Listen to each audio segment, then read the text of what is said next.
யாராவது வைத்திருக்கும் பொருளை பார்த்து இது எனக்கே கிடைக்கணும்னு உள்ளுக்குள் ஆசை வந்ததுண்டா?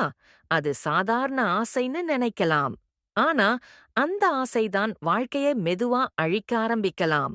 இந்த உண்மையை எச்சரிக்கையாக சொல்ற குறள் இதோ.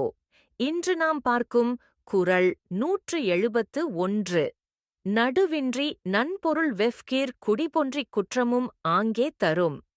திருவள்ளுவர் விளக்கம். திருவள்ளுவர் இக்குறளில் சொல்லுவது, யாராவது நல்லா வாழ்றதை பார்த்து அவர்களோட பொருளை நாமும் ஆசைப்பட்டோம்னா அது நம்ம மனசுல இருந்த அமைதியை கெடுக்கும். அந்த ஆசை வளர வளர நேர்மை போகும், நிம்மதி போகும், வாழ்க்கை பாதிக்கப்படும். நம்ம உழைப்பால் கிடைத்ததுதான் நமக்கு நிலையான சந்தோஷத்தை தரும். பிறர் பொருளை ஆசைப்படாமல் இருப்பதுதான் உண்மையான உயர்ந்த குணம். சாலமன் பாப்பையா உரை. பிறர்க்குரிய பேருளை அநீதியாக விரும்பிக் கவர்ந்தால் கவர்ந்தவனின் குடும்பம் அழியும், குற்றங்கள் பெருகும். சாலமன் பாப்பையா கூறுவது, பிறருக்குரிய பொருளை நியாயமில்லாமல் விரும்பிக் கவர நினைத்தால் அதை விரும்புகிறவனின் குடும்பம் இட்செல்ஃப் அழியும்.